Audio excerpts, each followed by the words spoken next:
Hey, welcome, Jamie. How are you? I'm great, thank you, Cameron. Oh, wow, how exciting times. You've been telling me about what you've been doing. I definitely have, yes. Yes, so, big success story, Jamie Best. Because you're the best. Tell us, when you first came to Max, you were in the police force.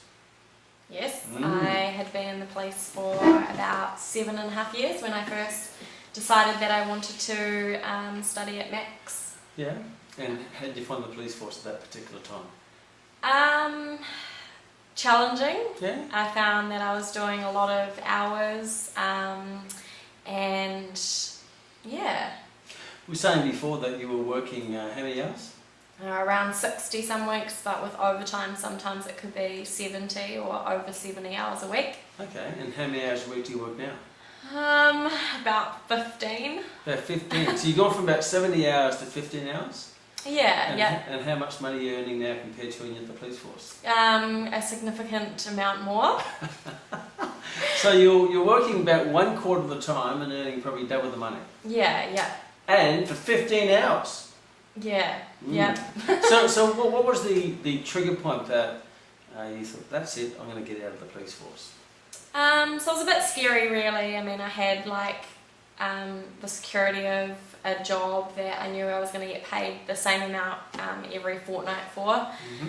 But I wasn't really feeling that it was fulfilling my passion, which is obviously seeing change in people and feeling like I was actually making a difference. Yeah. So, you know, with the police I felt like I'd go to family violence incidents and it would be the same family time and time again. And a lot of it stemmed from women having low confidence within themselves. Mm-hmm. So I really wanted something where I could make women feel better about themselves and grow their confidence and self-esteem. So yeah, that's kind of where the idea for FIDNIT came from. So what happened when I met you? You said you had some time off because you got hit or something. Oh, that was quite some time ago. So it was in 2011.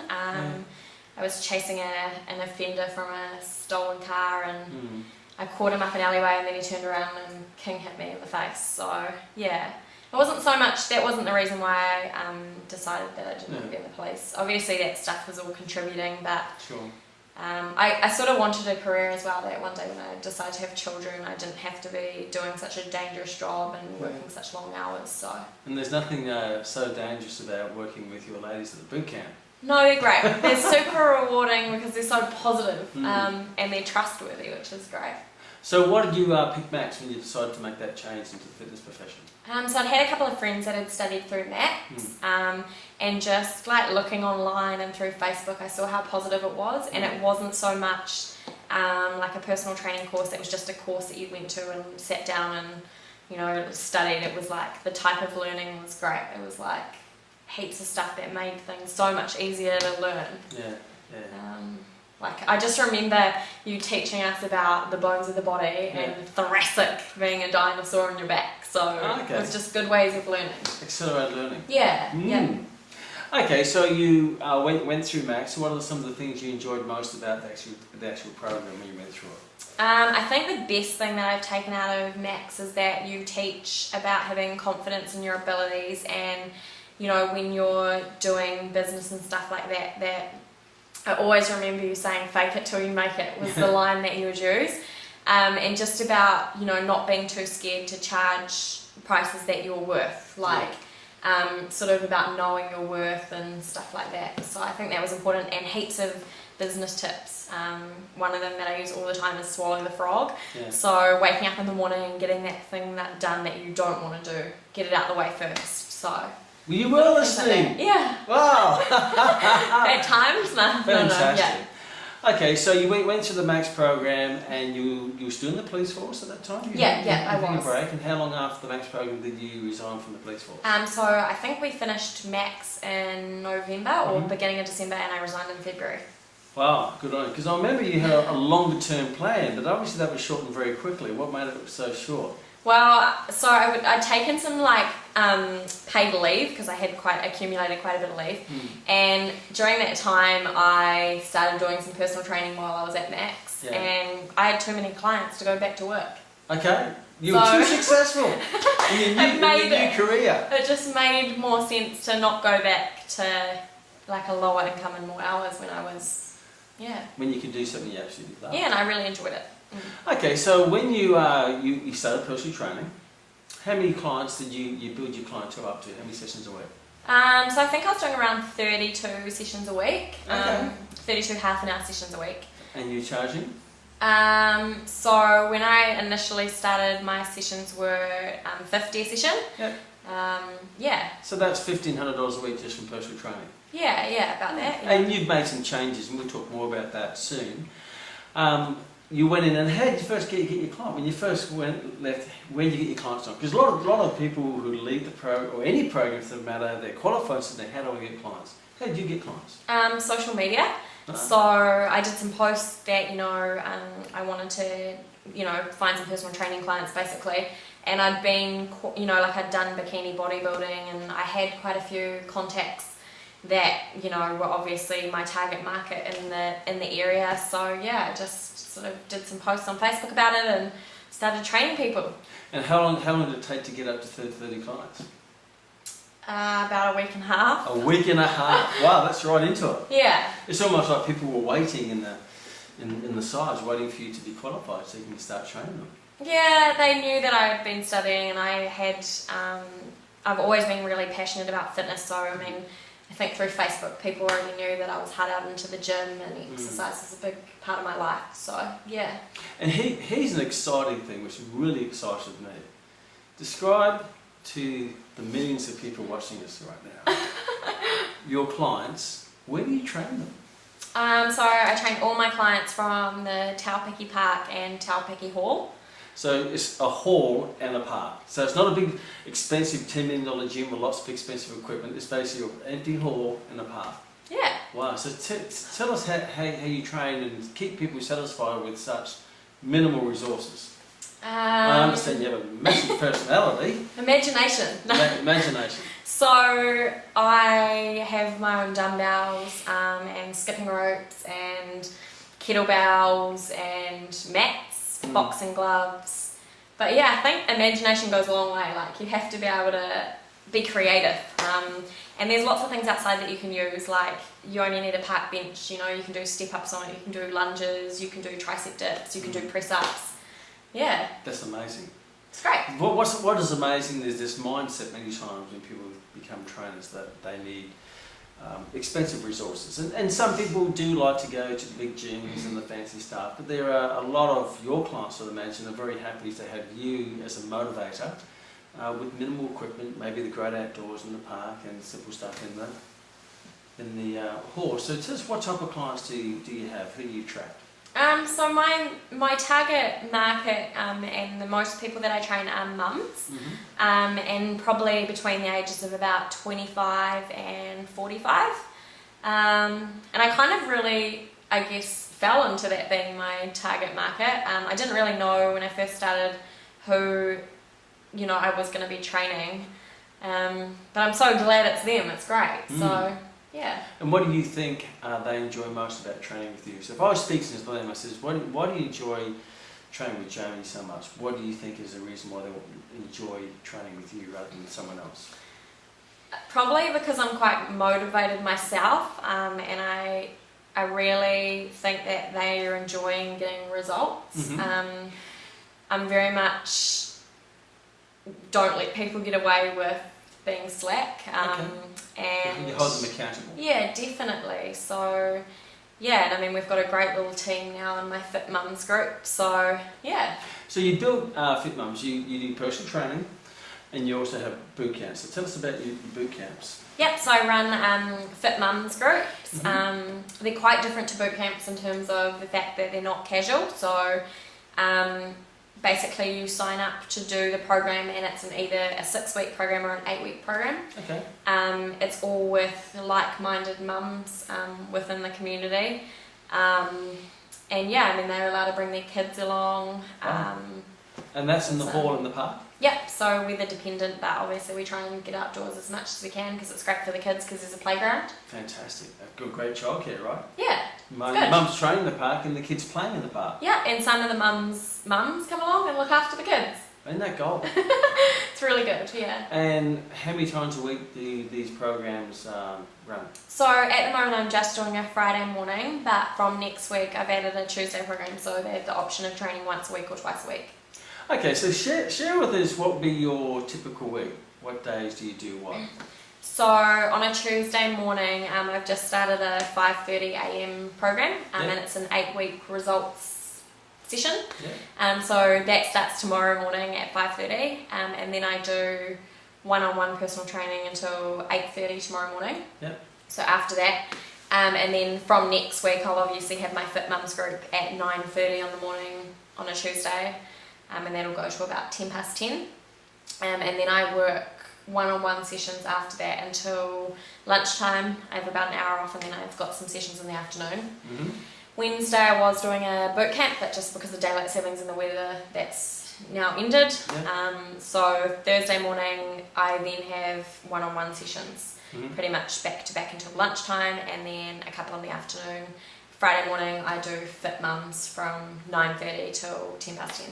So you basically work 3 days a week, and they're not whole days. 2.5. 2.5 days a week. Yeah. You have, and how many ladies do you remember of your boot camps? So at the moment we've got 26 ladies in Fit Mums, Mm-hmm. but I've cut that to 24. So just because of the fact that we'll be using the hall over winter, I don't want too many children and mums all being put in there at the same time. And the other days during the week I obviously work on my clothing line.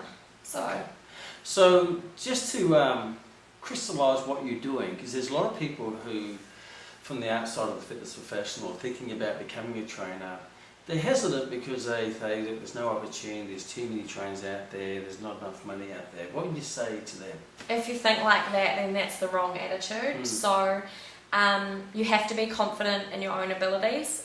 People will train with you because they see that you're confident and you enjoy what you're doing and you're passionate about it. So if you go into this industry and you're not passionate about it or you doubt yourself, then you're just going to be pushing that onto everyone else. So for 2.5 days of work a week, doing boot camps and personal training, you're earning over $2,000 a week. It's good money.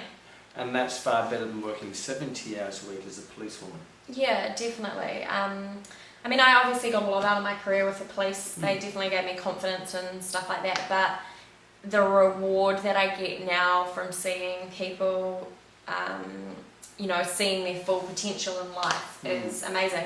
It's not just about personal training, it's like personal development. These women go from having no self-esteem and being quite overweight to losing a good amount of weight and feeling great about themselves and having this new personality. So it's almost like transforming them inside and outside. Yeah, it's really rewarding. People, when they first start, there's things that they say, oh, I can't do that. And when they learn that they can do that and they see that they can actually achieve these little goals, it stems into every part of their life and they, just become better in general, I believe.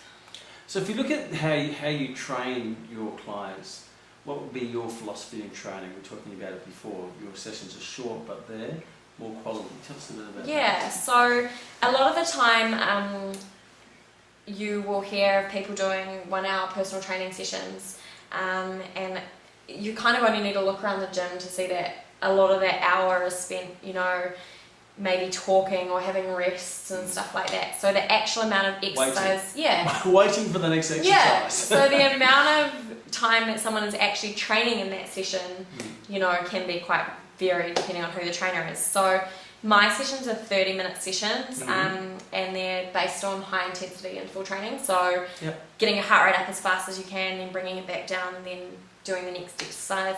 Interval type stuff. Yeah, right? yeah, and I do that with weights and with cardio. So very efficient. there's lots of strength training involved as well, but it's just very varied. Yeah. Wow. And where in the future do you want to be taking all this from the fitness point of view? Because you do have a clothing line, which we're going to chat about soon. So I think very happy at the moment. Yeah. So I think that the biggest goal for me is that I want women to feel confident. So obviously exercise gives that to people.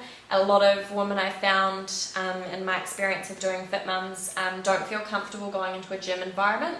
So I want to be able to do a program that's going to build people up to feel confident walking into any gym and training anywhere. It's not just about doing my session, it's about them having the confidence to then bring exercise into their lives in other aspects because they've got the confidence to do it. Wow, exciting. And I guess that stems back for one, you being a woman, but also your history of the police force with domestic violence and seeing what happens to women and helping women to build their confidence. Because I think that when you have confidence in yourself, it affects every aspect of your life. Your relationships, you won't tolerate people being negative in your life or pullers as such. Pulling you down when you're trying to climb the mountain. When you've got the confidence and you believe in yourself, then you don't have those people in your life. So very exciting. So let's go on to another little venture that you have, which is your clothing line. Yes. Tell us about your clothing line. So obviously in the beginning I started Fit In It, which is my activewear line for women. And it's all about building confidence. So tell us about Fit In It. Yeah, so Fit In It was, basically... The name, fit means fit in it. Yeah, so you can be fit in it, as in like you're fit, active, or you can be fit in it as in you're out there doing fitness in it.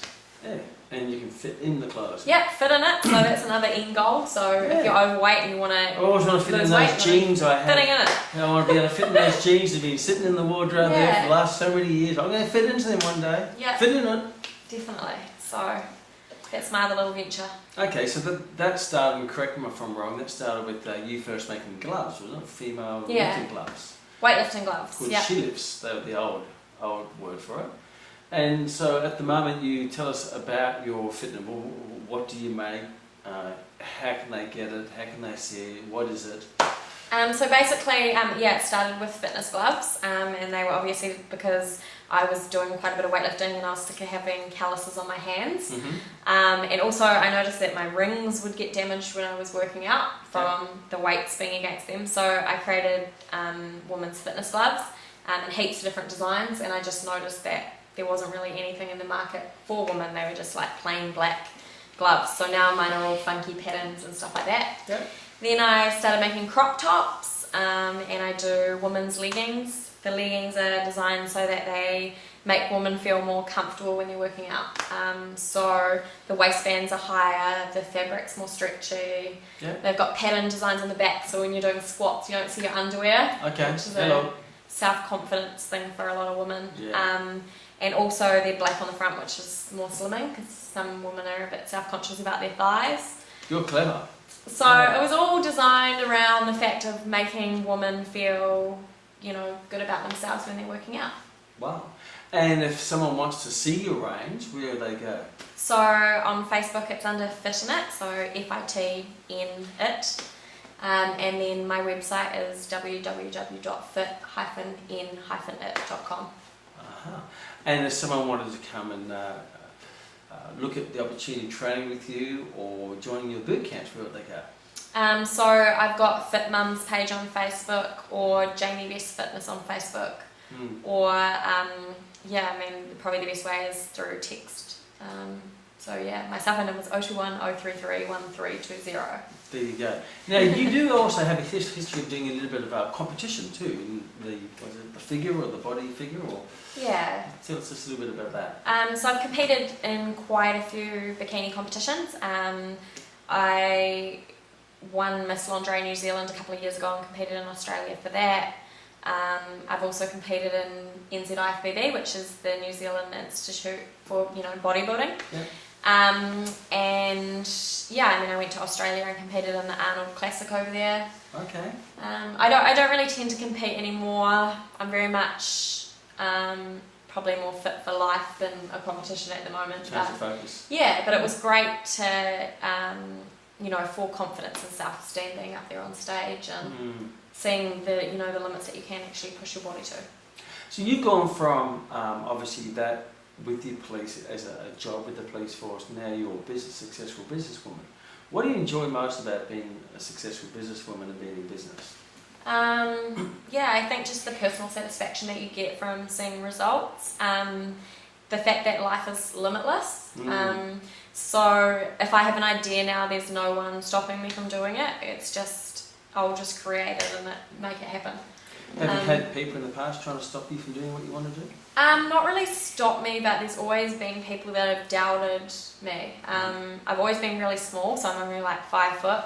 So it sort of started when I wanted to join the police. Everyone was like, "You're too small to do that. Yeah. You'll never be a police officer. You're too small." So You obviously did listen to them. I didn't listen. So I'm glad that I did that career because, like I said, I learned a lot from it, and it's probably given me the confidence and the abilities to sort of get to, you know, what I'm doing now. There's definitely parts of that I've used in what I'm doing now, but.